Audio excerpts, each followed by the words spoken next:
All right, real quick before we get into the actual technique, because we're actually closing in on, we're going to do this technique before, but I want to just hone in a little bit on the energetic side of this. Even though for all intents and purposes, everything you've been doing is energetic already. You've just been focusing on one aspect or one facet of the hologram, which is the constructs, okay? Human body, this is, now we're standing normal, is just a series of interlocking toruses. The primary torus, the grid that we just talked about, the forward hemisphere, the back hemisphere, is part of a torus, an energetic field. I want you to think of it, how many people here know what an XY grid is? Or an X, okay, most of us know what that is. But when you want to map coordinates in three-dimensional space, you need a different kind of graph or a different kind of grid. It's called an XYZ grid.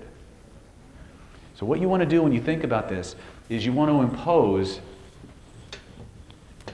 an XYZ grid on the body or around the body, and consider that like little cubicles, little cubby holes, filing cabinets that vibrational information is stored in. But not only is it stored there, each spatial location and each subtle variation of a spatial location means something to the neurology. It's part of the coding system. It is an information storage and retrieval mechanism. That's why when people talk about their stuff, impose the grid on me for a moment. Instead of an aura, impose this holographic three-dimensional grid. If you've ever seen Minority Report or Marvel's Agents of S.H.I.E.L.D. when they're inside that big virtual-ass computer moving shit around, and remember what it's like when your clients talk about their problems. I have this block, and I don't know what it is. I don't know how to get past it. What do you think about this? Let me think. Yeah. Mm-hmm. What did I just do? If you've done the visualization, what happened to my hands? I showed you exactly where I stored that information. That's where it will be consistent. When you came to my body language workshop, when you came to my lie detection workshop, I talked about consistency. Go watch television when people talk about their problems sometimes. I actually have it on video. Actually, I was at Bandler's training the other day. This guy talked about his problem like 3 times in a row, and his hand went to the same place every single time. Boom, like a trip hammer. Your clients are going to do this all the time. They're going to show you right away, somatically, where in their grid that information is located and accessed. All you got to do is connect them to it. Now you've got a whole set of new neurological pathways and more leverage over it. You've accelerated neurological absorption. You've activated more cortexes and areas of the brain. The more they interact with it, the longer they interact with it, the more real it becomes, somatically, until there is no distinction between this and the hologram, as far as the neurology is concerned, at every level. The longer you keep them interacting, the deeper they go. And all of this has an energetic consequence. All of it. Okay?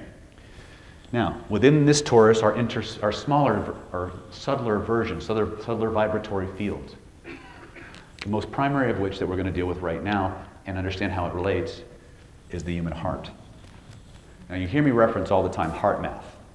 The research that HeartMath has done into the energetics and the internal workings of the neurology of the heart is groundbreaking, and the ramifications of it are off the charts. This grid out here, this three-dimensional grid we just talked about, is analogous to your proprioceptive nervous system. It's not your aura. It's your nervous system. Your proprioceptive nervous system is the division of your neurology that is mostly preconscious. If you had a sixth sense, or if you believed in ESP, it would be your proprioceptive nervous system doing it. Only it wouldn't be your sixth sense. It would be your 6th, 7th, 8th, 9th, 10th, and 11th sense. Because there are at least 6 different channels of information that your proprioceptive neurology monitors and processes preconsciously, as well as sometimes consciously. Ladies, you've had an experience of this. You've walked into a room, someone stares at you from across the room, the back of your neck, and you get an icky feeling. You turn around and someone's looking at you with creeper eyes, right? Thank your proprioceptive nervous system. It registers attention as pressure. It registers attention as pressure. Okay? It creates a feeling in the body based on the interaction of the vibrational data around you. It generates a feeling that you're either conscious of or not conscious of, but it still generates the feeling. You understand that? And once the feeling is generated, maybe you'll get a visual, maybe you'll get a taste or something like that. But there will always be a feeling. Whether you can actually calibrate it or not, your awareness can find it or not, that's training and removing the filters. But there will always be a feeling. So the 6, give or take, channels that we're talking about, that the heart, by the way, the heart sends more information to the brain than the brain sends to the heart. It has its own internal nervous system. The concept of heart has changed dramatically over the centuries, which is also one of the reasons why we are now just rediscovering the power of this organ and its energetic correlates. But it's there, and we can do it through neuroscience. We don't have to talk about metaphysics if we don't want to. We can, but we can prove this shit, and we can test it, right? The heart itself radiates an electromagnetic field 8 feet in diameter that is measurable with instruments from the human body. It is the 5,000 times greater than the brain, yep.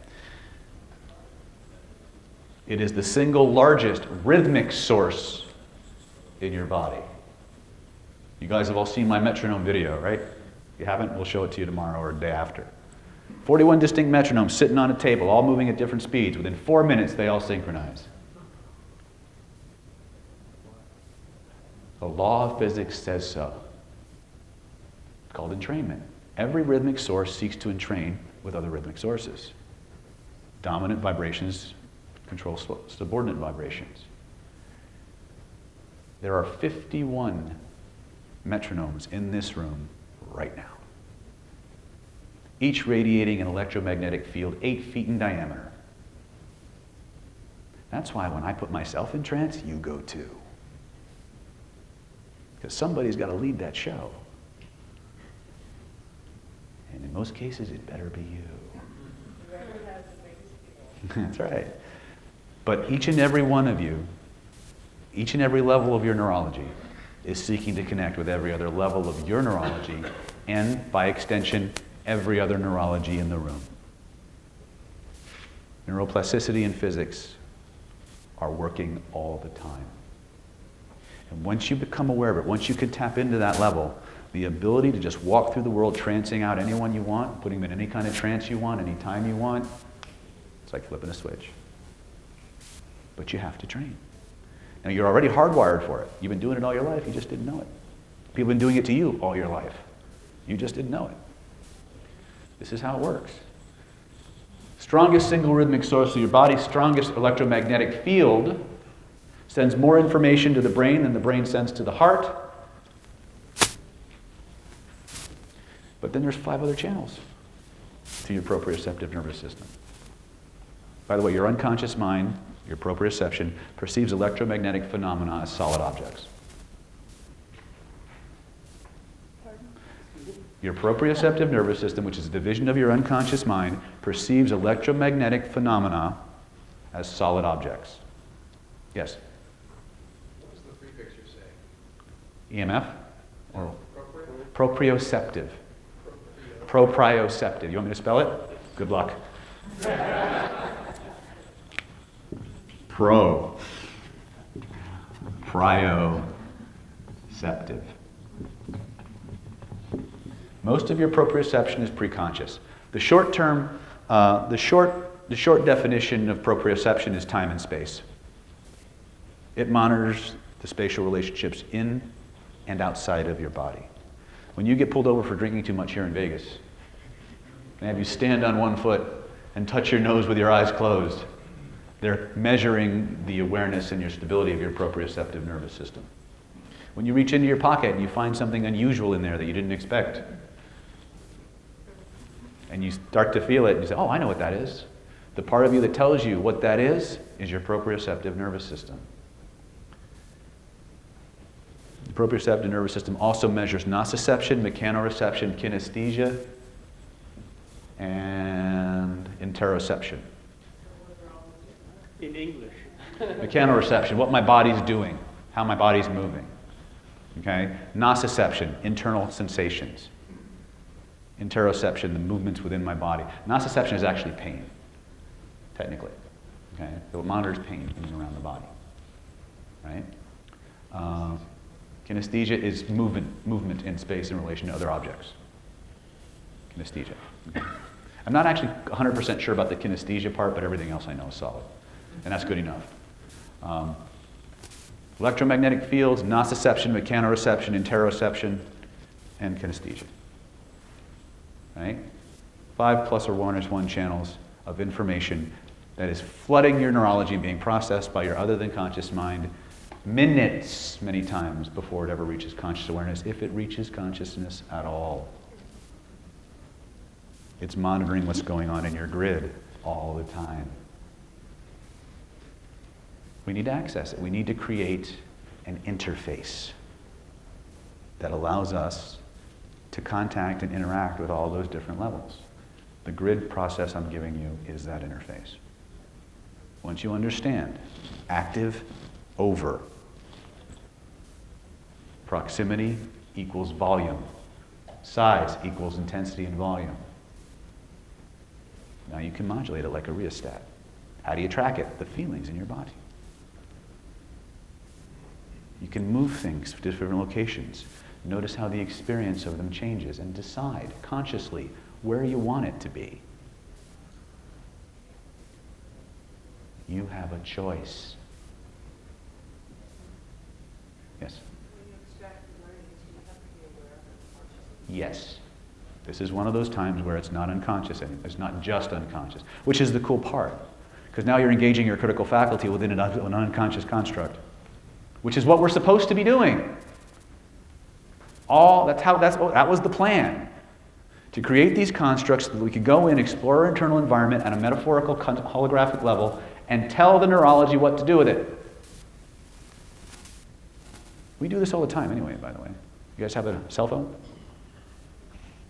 You ever notice you can't see something, you go, oh, I can see it now.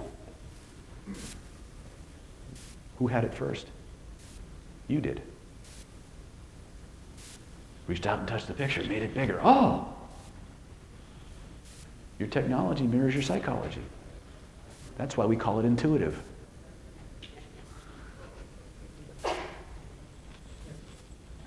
Right? Human beings are funny creatures. But this is the model we're working in. Now, if it doesn't mesh with what you've been taught, don't use it. If what you got works faster, better for you, do it. But this is the model we employ. And it makes a lot of shit make sense. It connects a lot of dots. Right? So what do we do with it? Well, we go back to our old friend feelings, right? There's 2 kinds of feelings we have in our life. Feelings we want more of, feelings we want a whole lot less of. Would that be true? All right. So what we're going to do, now we can do this several ways. We can do this without an induction or with an induction. Because of the time constraints, we're going to do it without one. But are we really? So here's how it works. You decide that you have something that you need to get rid of. First thing you're going to ask is what? Standard operating procedure. Where is it? Point to where you feel it. Then what? No, you're not going to spin that shit yet. I know, you just went, fuck it, let's just spin it. We can do all these techniques or spin it. I literally had students come up and say, I went to all these classes and they said we could do all these things. I said, I'll spin it. Right? Because spinning beats tapping in 10 out of 10 trials. And it beats just about everything else. But there are tweaks to it if you want to make it more broad, right? So, when we have something we want to change, the first thing I want to do, point to where you feel it. Connect to the grid, somatic bridge. Now what we want to do is we want to actually amplify and warm up the neurology. So many times what I'll do is I want you to make sure, well actually I'll tell you what I'll do. Point to where you feel it, reach out and touch it. So now I've got left hemisphere and right hemisphere interacting. Right, if you want to get the nuts and bolts, but you don't really need to worry about that. Just do what I do. Now reach out with both of your hands. Trace the edges of that picture with both of your hands so you know how big it is. And then what I'll do is I'll have them play with it. Because I want them to experience change. I want to link them and lock them in through that somatic bridge. I'll say, if it's a pleasurable thing, many times what I'll do is I'll do the inverse of what they want. If it's a pain, I'll make it worse. I'll have them make the picture bigger. Notice what happens to the pain. And then I'll put it back, which automatically amplifies it in the opposite direction. Sneaky shit. I'll explain it later. Right? If it's a pleasure, I'll decrease it.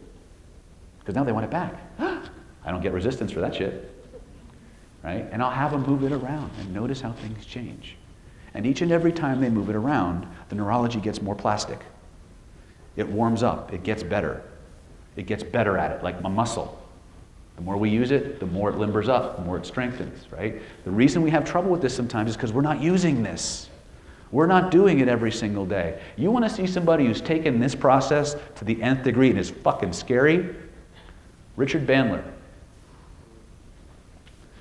Richard Bandler has such control over his sensory acuity that he can hear you whispering in the third row from the stage and answer your question.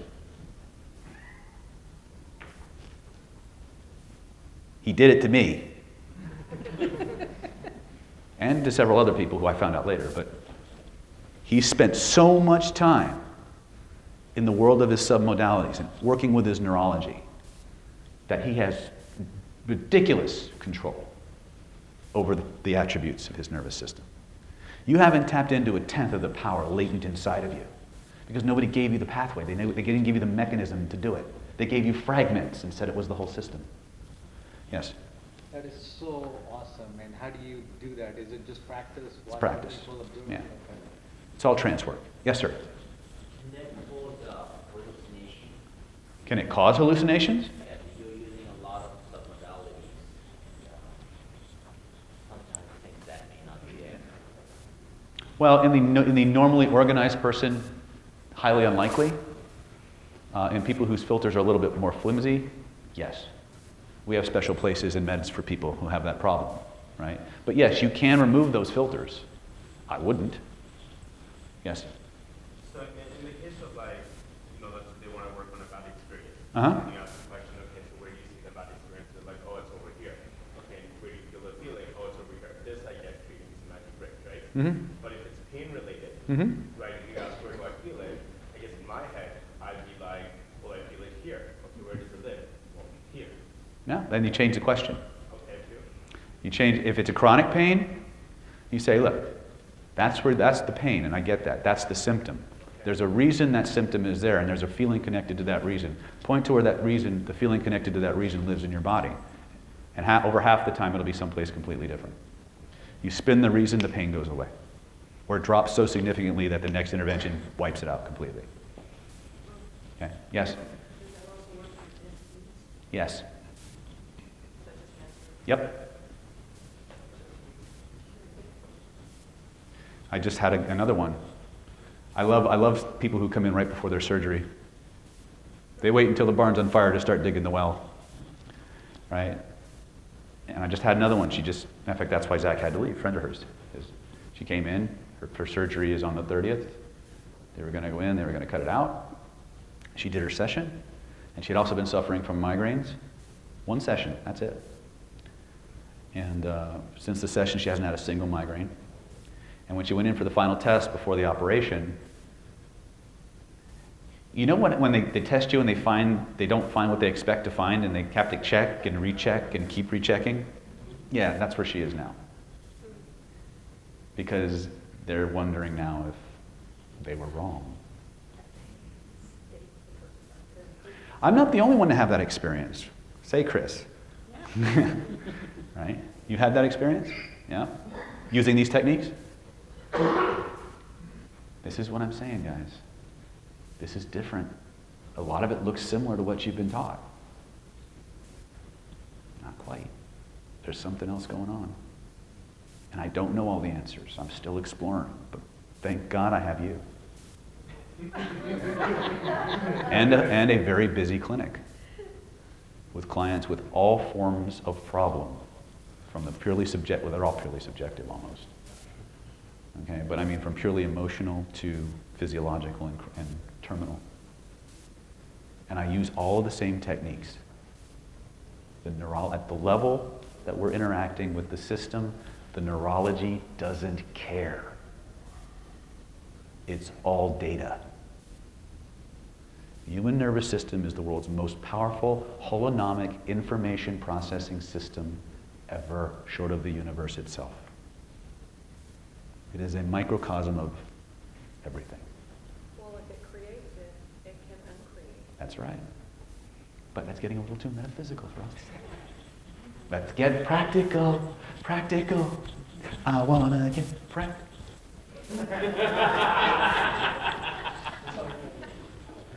All right, so here's how you do it. Who has something they want to change?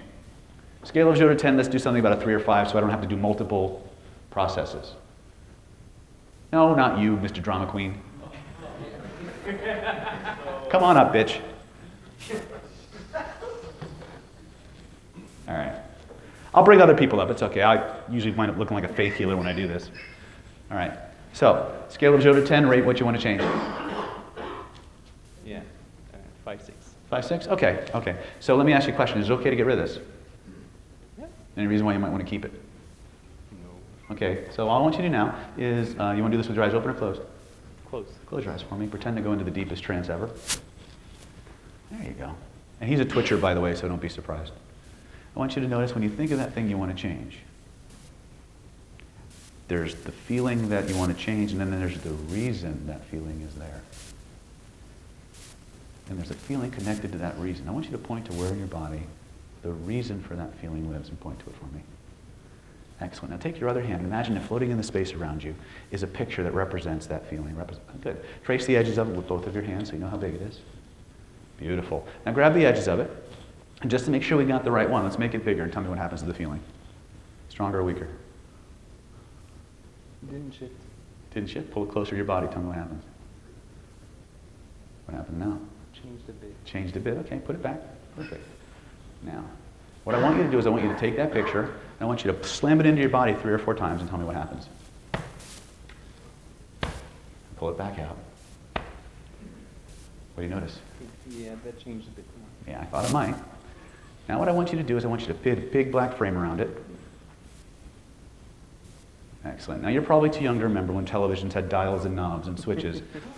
But I want, instead of remote controls and touch screens, I want you to feel along the bottom of that frame, and I want you to notice that there's some dials and knobs and switches, and one controls the volume, and one controls the brightness, and one controls the vertical hold. I want you to find the brightness or the contrast knob. I want you to turn it all the way to the right until the image whites out completely. Notice how that makes you feel. And turn it all the way to the left until the image blacks out completely. Notice how that makes you feel. Tell me which one you like better.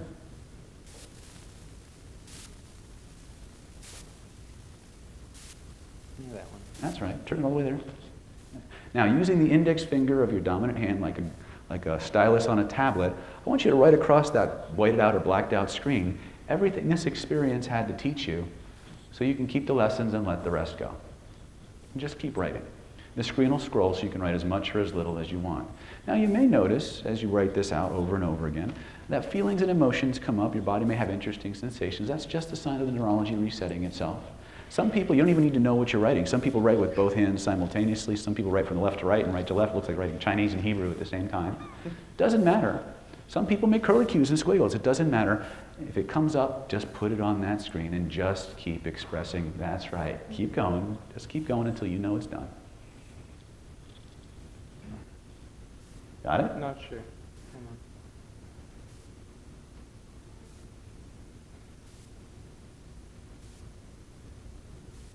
That's right. Keep going. Take all the time you need. And again, you let them write. The screen will scroll, so you can write as much as you need to. And I've had people write for 20 minutes. My wife, she writes for 45 minutes. And I let her. Because when it's done, it's done. Arno can continue to process, and he's going to get this too, but you have to understand something. The human system is designed to move energy through it. It's designed for expression. And any channel that allows expression to occur is inherently therapeutic.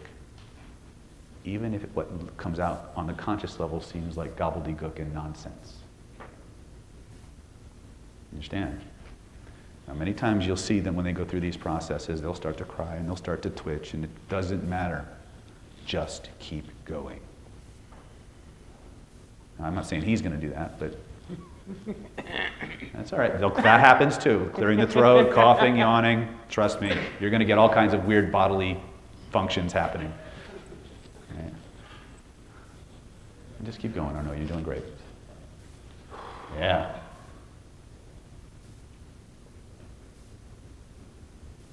If it comes up, put it on the screen.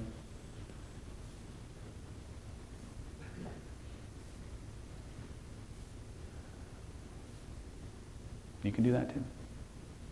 I've had people do that all the time. I got some really cool variations on this, but just keep going.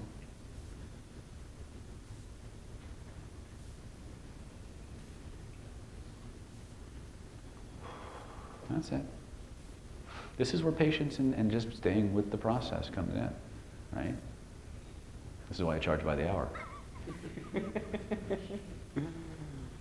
Because then I know that I can afford to stay with my clients, right? There you go. Let it up, let it come out, put it on that screen. As you feel it, you reveal it. As you reveal it, you heal it. Solved, dissolved, and resolved from the body. Solved, dissolved, and resolved from the mind for all the right reasons.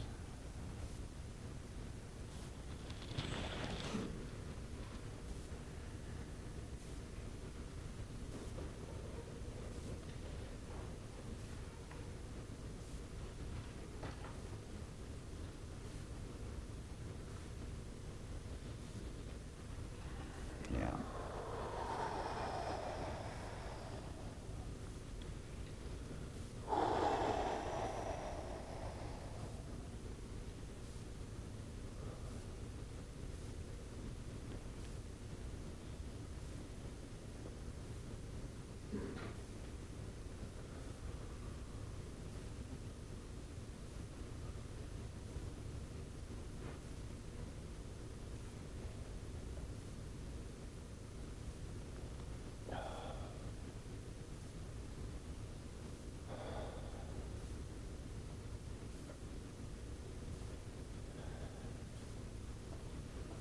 You got this. Keep going.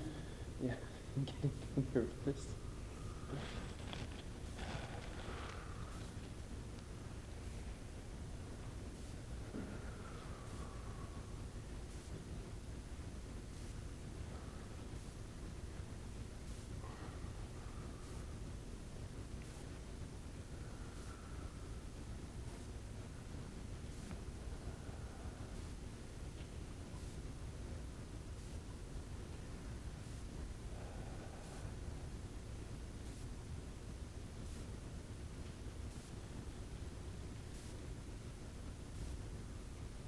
Got it?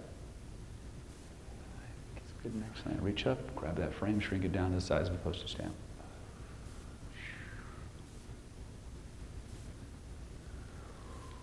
Make it even smaller. Float it up over the top of your head. Back behind the horizon until it... That's right. You know the sound a nail gun makes? You feel it nailed back there completely, impossible to come back. When you know it's nailed back there for all eternity, try to bring it back and notice what happens instead.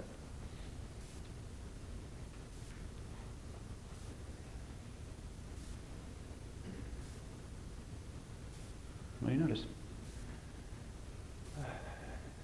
Better. Better. Yeah. I think I chose something too big. Yes, but you put your ass up here, so I'm going to keep you here. Because I don't quit. Scale of 0 to 10, rate the remaining. Here it's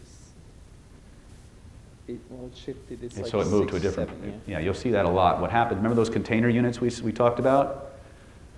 Your body sorts, and just like a hard drive, your body sorts and organizes these things by what they have in common. So many times if a feeling is here, you clear it, it'll move. It's a different part of the gestalt. That makes sense? Now in advanced holographic process, we have level 2 interventions that batch remove all of that. We're teaching this particular process as a single episode intervention. Okay? He's a slow processor, in case you haven't noticed. He's deeply kinesthetic, right? So, when you're ready, just open your eyes, notice how different you feel.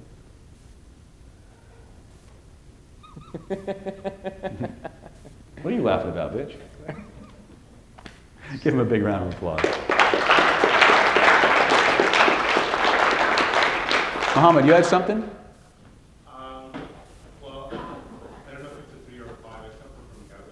From gout. Yeah, I control it mostly with just positive thinking and not diet. Like I don't go on meds, and so. Actually, gout would probably be, the spinning would probably be a better. How long have you had it? 2005 is when I first discovered it. When you first discovered it. Yeah. And how often does it bother you? It seems like I'll get 2 or 3 bad attacks a year, Mm-hmm. but it's never linked to my diet. Never linked. I have a clean diet, but I'll eat small vegetables. Okay, come on up. Come on up.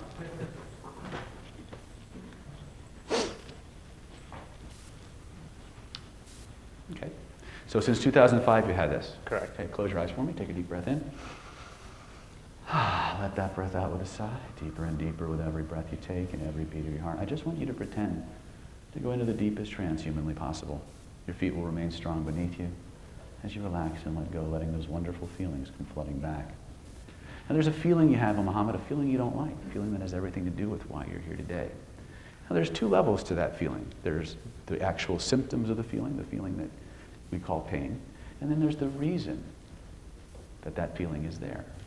And there's a feeling connected to that reason. And what I'd like you to do, Muhammad, when you're ready, and only when you're ready, I'd like you to point to the place in your body where the feeling connected to the reason for having this issue in the first place lives. Go with your first impression. That's right. And I want you to notice that there's a color connected to that feeling. What's the color, first impression? It's like black. That's right, it's like black. Now while you're touching that spot, I want you to imagine that floating in the space around you is a picture that represents that feeling. I want you to reach out with your other hand and touch it for me. First impression. That's perfect. Yeah, that's fine. Now take both of your hands, trace the outline of it so you know how big it is.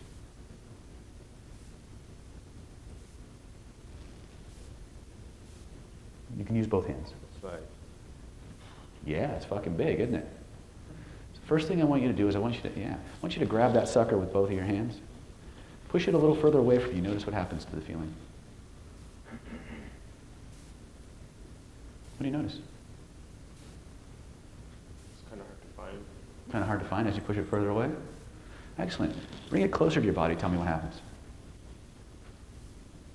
Now keep the size the same. You're shrinking it as you pull it closer. They do that sometimes. What do you notice? I'm more aware of it in my Okay, foot now. excellent. Perfect. I want you to push it further back to where it was originally. And now all I want you to do is instead of pushing it away or pulling it closer to your body, I want you to make it bigger and tell me what happens to the feeling. Yeah, put it back. It's okay. Went to my other foot. Yeah, pretty weird, huh? Now here's what I'd like you to do, Muhammad. I'd like you to put a big black frame around it, just a biggest, blackest frame you can come up with. When it's there, just nod your head and let me know. Perfect. Now what I want you to do, now like I was telling Arnaud before, you're probably too young to remember when televisions had real dials and knobs and switches instead of touch screens and remotes. But I want you to feel on the bottom of that frame.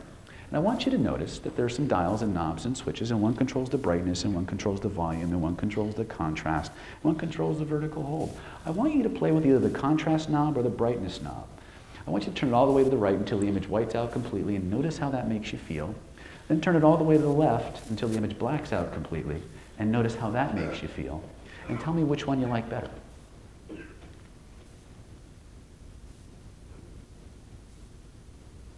Then you want to go to the dark. That's fine. White. Perfect. White, turn it all the way to the white. Now using the index finger of your dominant hand like a stylus on a tablet. Now there were some lessons, some reasons that you had, that this experience gave you, some lessons that you learned from it. I want you to write those lessons in glowing golden letters using your index finger of your dominant hand. Write them right across that screen so you can keep the lessons but let the rest go. And all I want you to do is just keep writing until it's all on that screen. You can take as long as you need to. You can even write with both hands simultaneously. You don't even need to know what you're writing. Sometimes the hands just start moving automatically, and that's okay because there's a part of you that always knows. You may notice as you continue to write that process that feelings and emotions come up. Just let them. As they come up, they come out. As you feel them, you reveal them. That's right. As you reveal them, you heal them, Muhammad. Solved, dissolved, and resolved from the body. You're doing great. Solved, dissolved, and resolved from the mind for all the right reasons. And just keep writing till you know you've got it all. If it comes up, put it on that screen. You're doing fantastic.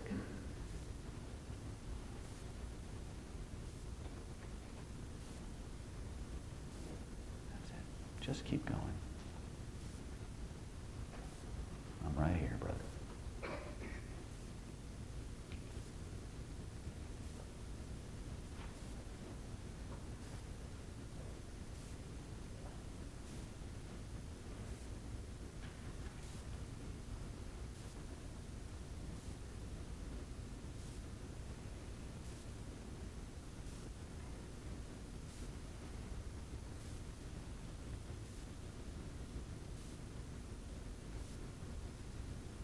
That's it. Keep going. Just get it on that screen.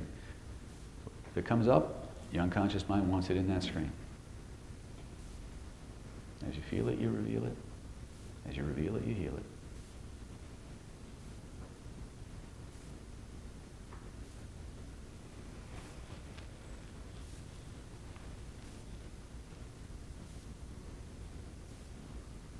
Let it out. No tough little soldiers allowed here. It's not that. Yeah.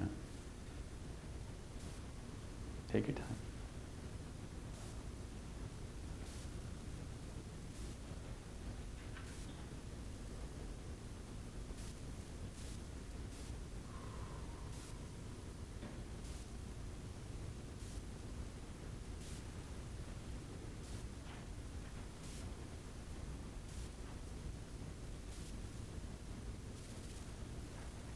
See, you got to let them write.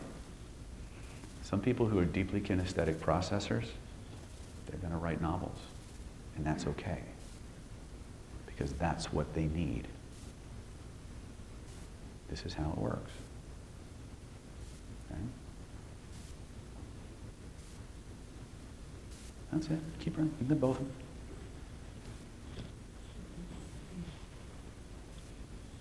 Just let it flow, bro.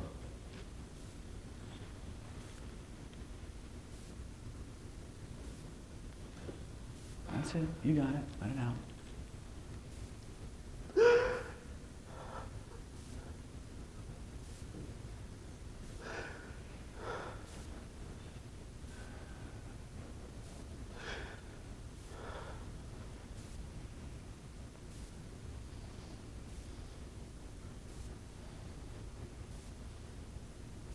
Right here. It's okay.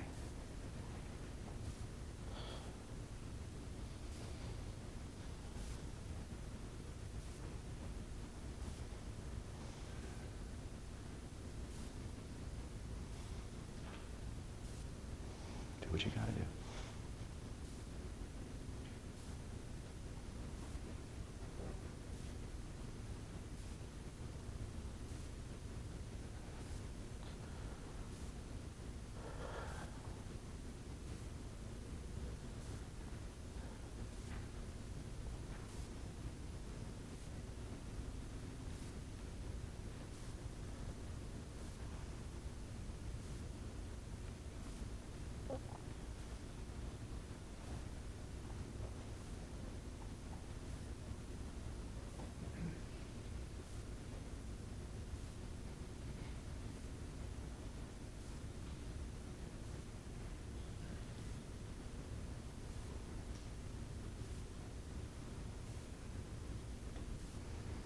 Excellent. Reach up. Oh, still. Okay, now shrink that frame down to the size of a postage stamp, but only when you know it's all on that screen. Physically reach out, grab it, and shrink it down.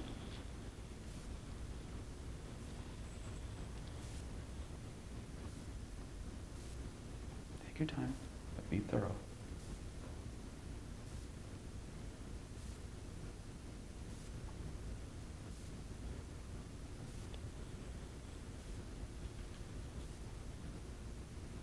Excellent. Float it up over the top of your head. I'll take it. Let it float all the way back behind the horizon till it disappears completely. Now you know the sound a nail gun makes when it fastens something into place?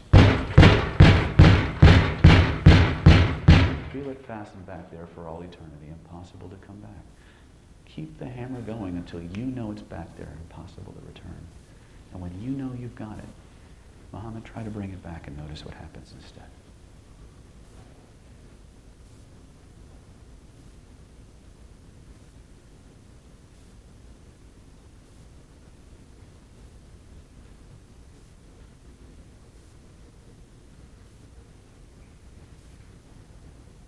Scale of 0 to 10, rate the remaining feelings.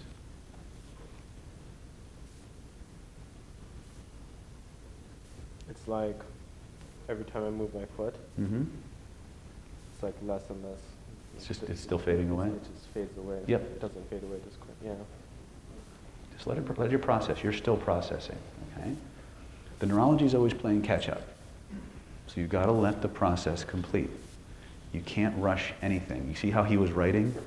That's the speed at which he processes, right? Just let the process complete. Notice it happening. When you know it's done, try to bring it back and notice what happens instead.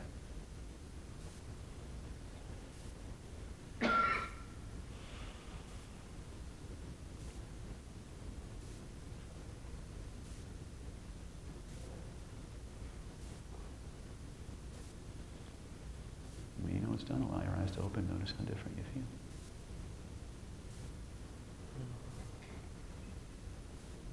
Welcome back, young man. Hey.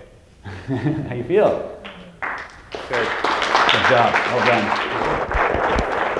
You're welcome, my friend. Motherfuckers just want to test my shit, don't you? Yeah. Yeah. That's all right. That's why I'm here. Yes, sir. You ask him to write on the screen? On the whited out or blacked out screen. You always give them a choice. Now, some people don't even like white or black. I've had people say, I don't want white or black. I want a different color.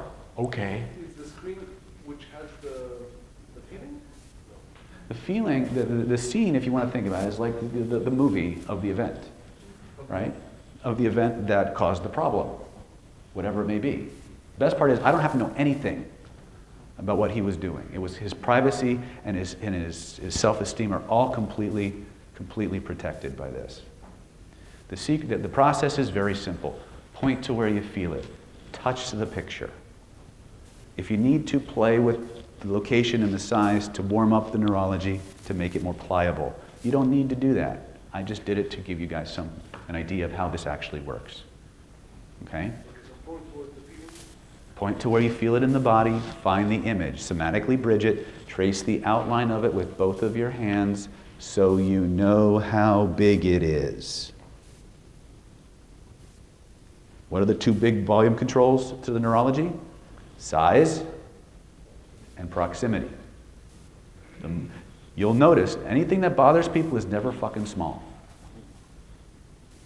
When you do this enough, you're going to realize the minute they walk in with chronic anxiety, chronic fear, the pictures are going to be this fucking big and they're going to be this close. Yeah. So when they're writing, I guess it's maybe a question for either of them.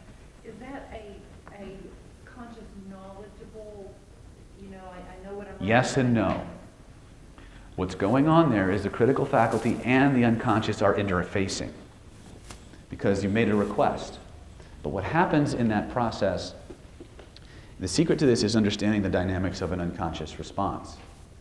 Always answers first, always answers honestly, it's never linear. Always feels like you're making it up. Whatever comes into your mind or your body at that point, write it on the screen. You may not even be writing in anything remotely resembling the alphabet you're aware of. It doesn't matter. As long as that hand is moving, they're healing. And you just let them go. But they're getting some kind of feedback Yep. that lets them know I'm done.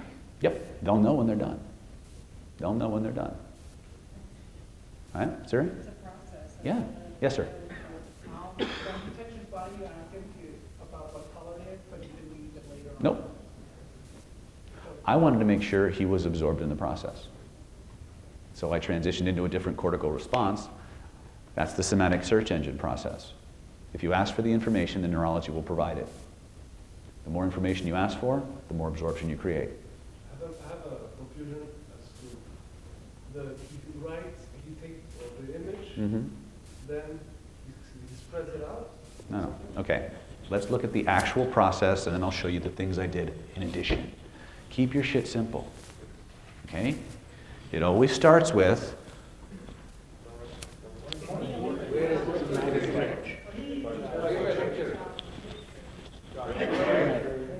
trace the edges of it with both of your hands so you know how big it is. Right? We all clear on that part? Once you have it, now what you want to, you have a decision to make. You can go and play with the neurology, or you can just go right into the technique. I would, at your level, with the time we have, I would just go right into the technique. You're going to say that there's a set of less. I want you to put a big black frame around it. Right? So we have our feeling. This is our body. Right? This is our image. We reach out, we touch it. We trace the edges of it. They put a big black frame around it. Bigger the frame, the better. And you have them feel along the bottom of that frame. And I always make the joke. You know how you're probably too young to remember, right? And if you got somebody who's in their 40s and 50s, they laugh, right? Somebody in their 20s and 30s, they still laugh, but they're kind of like, yeah, right, I know that. But point is, you make them laugh, right? Lightens the load, but it also gets them more absorbed in the process. I want you to feel along the bottom of that. You know how you're probably too young to remember, but televisions had old school televisions had old style knobs and switches instead of touch screens and remote controls. Pace is their reality. It has a volume knob and a contrast knob and a vertical hold knob and did I say contrast? Did I say brightness, right? Right. And I want you to find the brightness knob or the contrast knob, and I want you to turn it all the way to the right until the image whites out completely. And notice how that makes you feel. Turn the knob all the way to the left until the image blacks out completely. Notice how that makes you feel. Which one do you like better? Does it matter which one they pick? No. Now, there were some lessons that this experience had to teach you. Using the index finger of your dominant hand, like a stylus on a tablet, write those lessons across the screen so you can keep the lessons but let the rest go. And let the rest go, depending on how neurolinguistically funky you are. And just keep writing. And then I usually go into a little soliloquy where I talk about some people write with their right hand, some people write with their left hand, some people write with both hands simultaneously. Whatever comes up, just get it on that screen. You get the idea. Give them permission to express their self any way they want to, as long as it goes through that hand and onto that screen. And you just keep having them go until they know it's done. Yeah? So what's the advantage or disadvantage to being under hypnosis when during that process? The more fully, well, he's already in hypnosis, so he does that, right? But with a formal induction where you pass through the gates of somnambulism formally, there's less critical factor involved and there's less self-consciousness involved. I mean, the hardest place to do this is right there with all you guys watching, especially if it's something personal, right? But I don't shy away from any challenge because that's how I get better. And my job, and I would have kept both of them up there for 6 hours if I needed to, and he knew that. He knew that, right? I would have stayed with Muhammad as long as he needed, and I would have supported him and held that space for him until he was done. Because that's your job. That's your job. Right? Yes? Have you ever been working with somebody where you really had a time constraint that you could not, that you, like, weren't able to needed to, but you could not? When someone is in that level of process, there is no time constraint. I stay with them until they're done. And if the patients waiting don't like it, tough. Because they would want the same kind of attention from me. Wouldn't you? And that's why I call this a special kind of stupid. Special kind of stupid. You gotta be... After you finish writing? All right. You guys keep interrupting me with questions, we never get through the full process. Right? We let people know ahead of time that there's a possibility that this session may run over, and we give them the option of coming back or waiting. But we charge by the hour, so we don't lose either way. All right, from the business, we have to do that for our business model. Now, some people don't operate that way. You play a flat rate, and then if your session goes 12 hours, you lose. I'm sorry, I don't do that. I've been in session with people, ladies and gentlemen, 6.5 hours to get them over shape. Okay, you think I had to go to the bathroom? I didn't have time to go to the bathroom. I have work to do. That's what I do. How about your client? It's their problem. I give them breaks if they feel they need to, but usually when they're in that level of process, going to the bathroom is the last thing on their mind, right? Because they're in a process. And you gotta, to quote Mark Cunningham, when the hood's up, you gotta fix the car, right? It's a male metaphor, but it's true. And trust me, you would want the same level of attention if you were in that chair, right? So again, not everybody wants to do that level of work, but that is what I do, right? Okay? So, once they've written the lessons out, and by the way, most interventions are not as long as the demos you saw. They're usually a couple of minutes and they're done, all right? But it's good that you saw that, because you could wind up with that, right? And that's okay. They write the lessons out. Once they know it's done, have them reach up with both of their hands, shrink it down to the size of a postage stamp or even smaller. That's the verbiage I use. Have them float it up over the top of their head till they shrink it down and all the way back as far as they can. And then I name a metaphor that is associated with fixation or closure. So you might say, you know, the sound a nail gun makes. And after a while, people get so into the nail thing, they start hammering it themselves. Right? I have one guy, I Skype, every time he nails shit, he just starts nailing shit back there. I don't have to tell him to do anything. It's like, why are you even bothering to call me? You know how to do this yourself, right? But that's what he does. I mean, he's so into that process now, he's gotten so much mileage out of it that it just works for him. Have him nail it back there for all time, all eternity, whatever you want. And when you know it's nailed back there, impossible to come back, try to bring it back and notice what happens instead.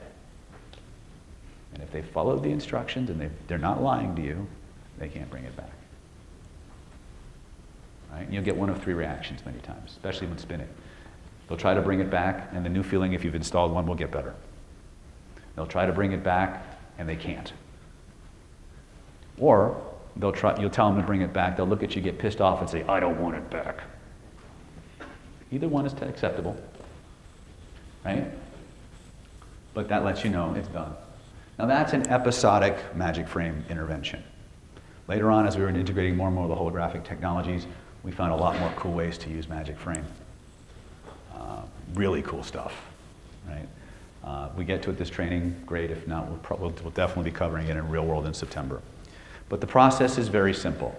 Point to where you feel it, touch the picture, put a frame around it, whiten out or blacken out the image, write the lessons across the screen, shrink it down, move it all the way behind you, nail it back there, flush it down the toilet, hear the sound of a bank vault closing, D, all of the above.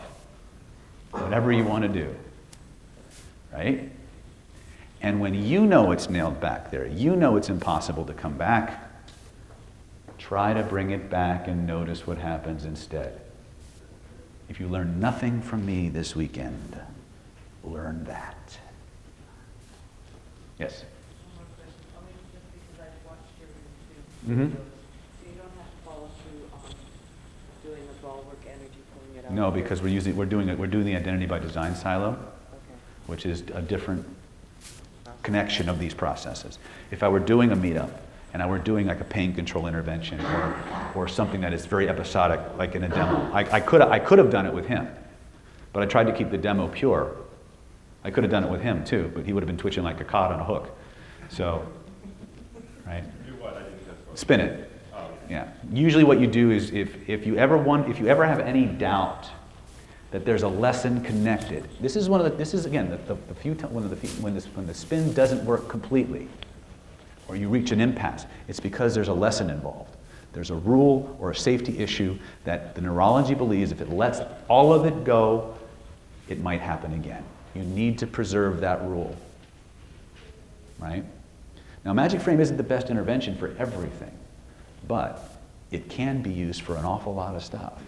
Now, that was a physical ailment, but here's the thing you need to understand. The latest research from the trauma world shows us that 80% of all chronic illness is memory-based.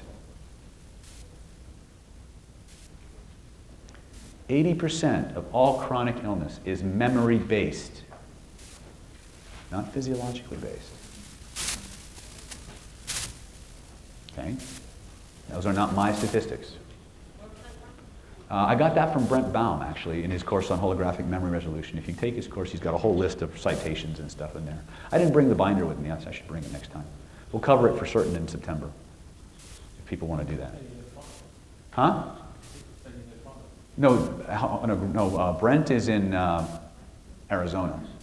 And actually, I think he just bought a place in New Mexico. What's his name? Brent Baum, B-A-U-M. B-A-U-M, Baum. Yes, right. So once you write out the left in front of you and then you step it down, is it one shoulder going out the left hand? No, because what's happening, literally what's happening is as they express that lesson, the emotional charge connected to the lesson is deflating. It's being vented from the system. So that all that's left is the lesson. But it's stored in a place where it's not going to be constantly in your face, which is the problem with submodality interventions that are done out here. Yeah, you may have put it in the space where things were true once but aren't anymore, but it's still in front of you, which means it can randomly get activated. Right? You'll hear it in people's language when they say, I can't get past this, I need to put this behind me, I need to get over this. It implies a shift from the forward hemisphere to the rear one.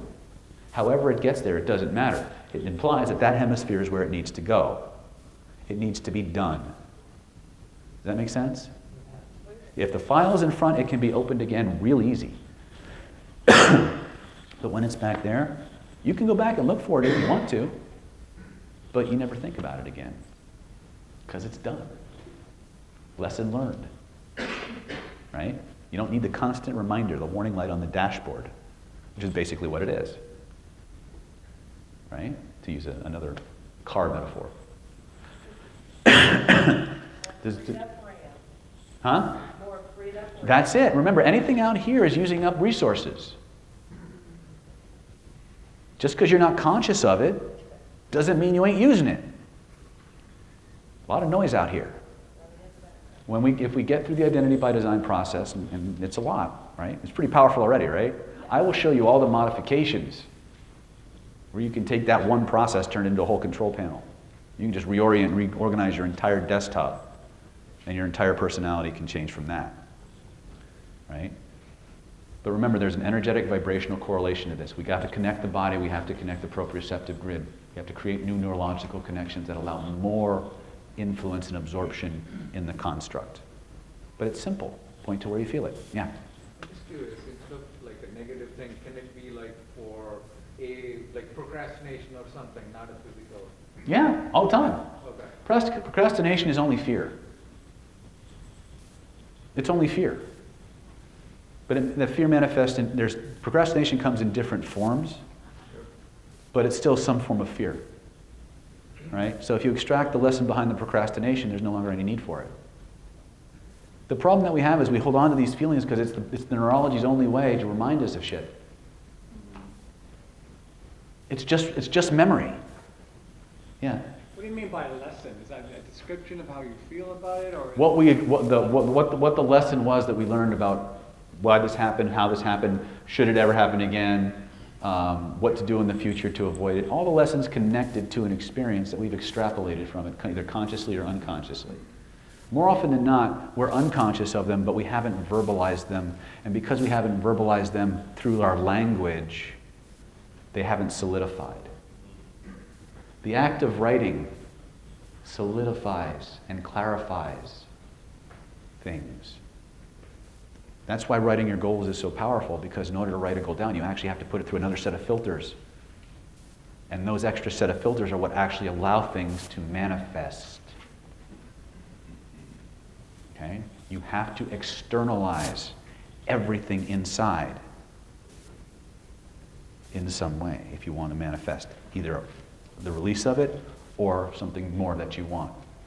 The nervous system, the human being, is designed to express, to pass energy through it. Chinese Medicine 101, anytime you have stuck energy, you have pain. Anytime you have pain, you have stuck energy, which equates to stuck blood, which equates to disease. Cancer primarily, tumors, right? But all kinds of other stuff. Yes, sir? So if someone comes up to you and tells you that they're having a hard time letting go and twice the experience, what's the first thing that comes to your mind? Is there any reason why you might want to keep it? I'm sorry? Is there any reason why you might want to keep it? You just said because it's a reminder of... No, I'm asking the client. That will be the first thing I ask them. They say they have to have a hard time letting go of something. Is it okay to get rid of it? And you watch them when you say that, because you'll see a momentary look of fear on their face. You say, is it okay to see it, okay to get rid of it? And they go, yeah. So what happens in your head when you realize it's okay to get rid of that? Well, if it's okay to get rid of it, then you move to the next step of the process, which a lot of times is point to it, spin it, and move it. But a lot of times, if you get that momentary fear response, what you're really seeing is it's not okay to get rid of it. They're afraid of losing it. Have you ever had a client tell you that it wasn't okay? Or Lots of times. Lots of times.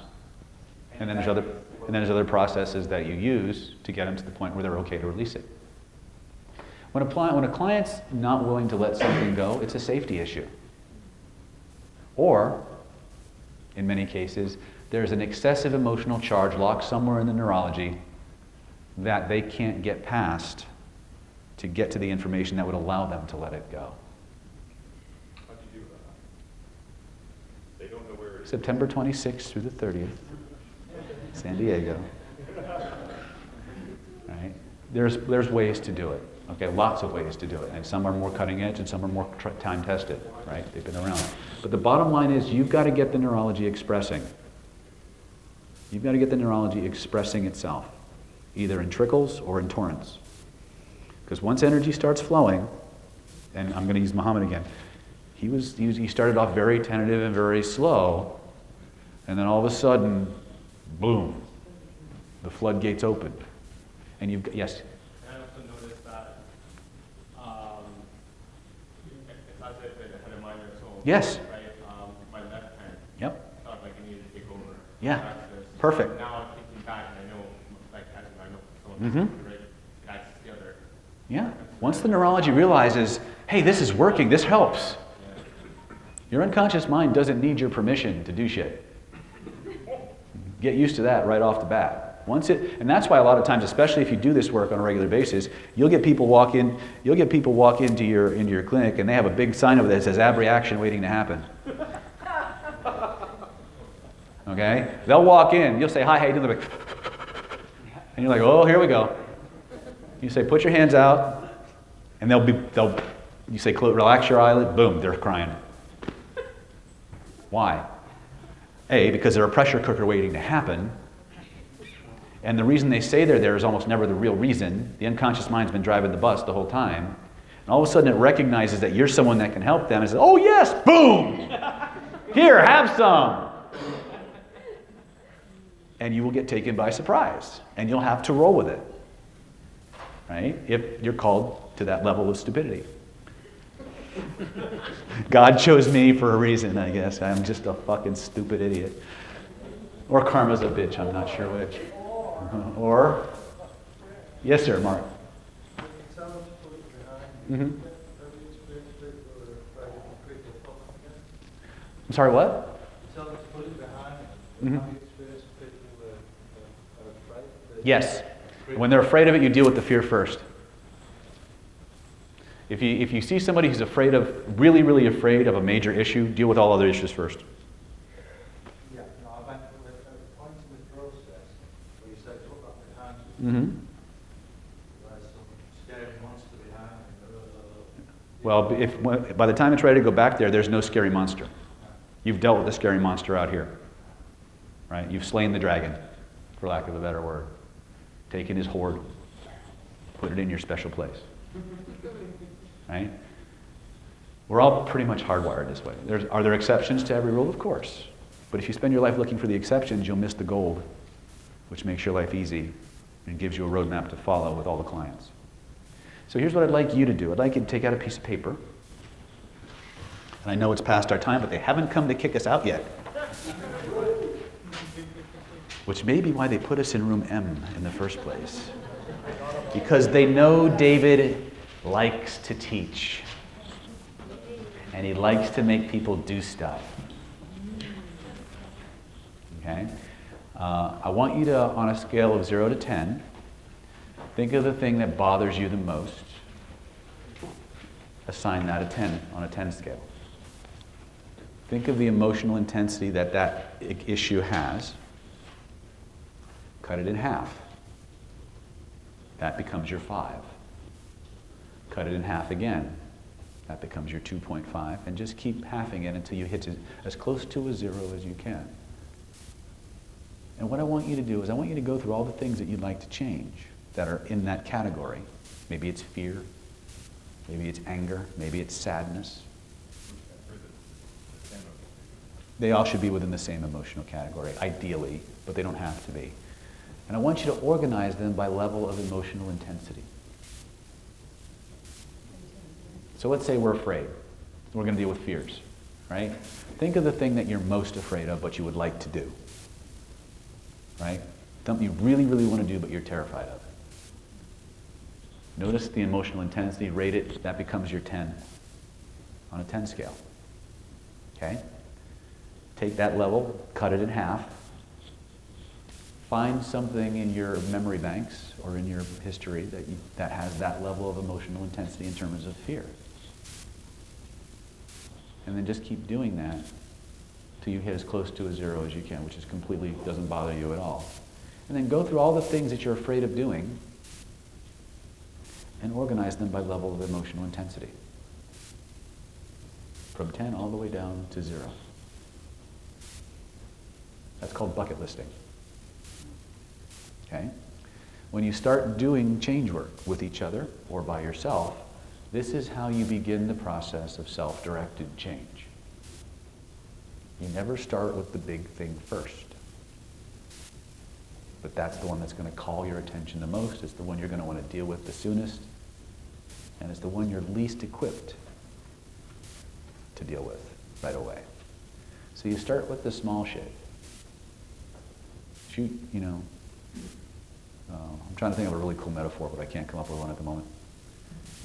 But when you organize it that way and you start utilizing this technique, start with the ones, do 5 or 6 things at a level 1. When you're really comfortable zapping ones using your magic frame, then move to 2, level 2s. Do 5 or 6 of them till you're really good at zapping level 2s. And then move to 3s till you're really good at zapping level 3s. And then move to 4s till you're really good at zapping 4s. And just keep going that way. So by the time you reach the 10, qualitatively, there's no difference between a 1 and a 10. Your neurology will handle it just as easily. Just by thinking about it, you're halving it, you're letting it go. Just by doing this process, you're already dissociating from it in a way that you can control it. You're going meta to it. It gives your neurology a way to organize levels of experience so that you can manage them more effectively. When you're doing self-work, remember, you have to drive the bus and be the passenger at the same time. Well, that's hard for even the best trained people to do, right? But if you're working with a brand new technique that you have no history of success with, That's Bambi versus Godzilla. Right? Because you're instinctively going to pick the biggest, nastiest, most traumatic thing in your life and take this brand new technique that you have no history of success with and wonder why it doesn't work. That's what we do. That's why all of us who buy self-help books, that's what we frickin' do. We have a problem, we buy a book, we find a technique, if we're lucky, in the book, and then we try to do it and hope it works. But usually the thing we're working on is the thing that bothers us most. So the results we tend to get are marginal at best because we started in the wrong order. We didn't do what our neurology does anyway. We didn't build a resource. We didn't build a history of success that your neurology and your unconscious mind can rely on. That's what bucket listing does. Bucket listing allows us to organize our experience by levels of challenge and to strategically learn the technique on the low-level stuff first and moving up the scale only as quickly as you're comfortable dealing with it. And each and every time you zap something, your unconscious mind records a success. So when you think about using that again, it goes through its memory banks. It wants to, have we done this before? Yes. What was the result? We nailed it. Let's do that again. Magic frame. Yes, sir. Does it have to be fear-based or can it be any? No, it doesn't have to be fear. I just use that as an example. It could be sadness. It could be anxiety is just a subterm of fear. But think of your 5 primal emotions or some derivation of that. But keep them all within a family for now. I used to teach that you could do anything you want in any order, but then I realized it was harder for people to organize. Right? Somebody raising their hand over here? No? Yes? No? Yes? So the 5 primary ones would be fear, anger, and Fear, anger, sadness, disgust, joy. All right? Yeah, the ones that bother us most tend to be fear, anger, sadness. So most of your problems will distill down to one of those categories. Yes? 4 bad ones and 1 good one. That's how we're weighted, dude. I didn't make the rules, I just exploit them. I mean, report them. Yeah. Could you quickly repeat the exercise? I was listening to you, but I didn't really fully understand what you were trying to get. Okay. First, do you understand how to do magic frame? No. Okay. You know how to do, okay. You point to where you feel it, you reach out, you touch the picture, you trace the edges of it with your hands so you know how big it is. You put a big black frame around it. You feel along the bottom for the dials, the knobs, and the switches that modulate the brightness of the screen. You white the screen out or darken the screen out. You have the subject choose which one they like better. You take the index finger of your dominant hand and like a stylus on a tablet, you write across the whited out screen all the lessons that experience had to teach them so they can keep the lessons and let the rest go. You just let them write as much as they need to until it's completely vented. Shrink the picture down to the size of a postage stamp or even smaller. Float it up over your head, back behind the horizon. Nail it into the past until it's impossible to come back. When they know it's impossible to come back, have them try to bring it back. Notice what happens instead. Scan their body. Exit. Yes? Since you're writing all the learnings, why do you want to throw away the learnings? You're not throwing them away. Okay. You're reorganizing them to a new location. Okay? Some people just want to throw it out, and that's okay. And here's why. More often than not, once the emotional charge is vented, they don't care about the lesson anymore. The lesson's just not as important. But we don't have to throw the baby out with the bathwater, because there are some people who are very safety conscious, and they need that. They want to be safe, and that's okay. We have a process for that. Okay? So here's what we're going to do. If you guys want to go, we were officially done at 6 o'clock. If you want to go, get the fuck out. Right? If you want to take a break and come back, Yeah. as long as the room's available, or we can hang out in the hallway and do this. Oh, yeah. Right? It's your choice, right? If I'm not at home, I'm working. So this is where we're going. Right? Make your list. Or just, if you have, where are my real worlders? Where are my certificates? If you have big stuff that you want to fix or you want to handle, and this is an appropriate technique for that, see these people. And they'll guide you through the process. Okay? Otherwise, utilize the bucket list technique. Organize your experiences by least challenging to most challenging. Practice the technique. Have fun with it. Because you can do all kinds of positive stuff with it too. Right, those are tweaks, but let's get the basic technique, right? Go play. 10-minute break, come back, and if this room is still open and we're not getting yelled at, we'll use the room. If not, you can either go out for dinner and meet later, or we'll meet in the hall. Okay? Go.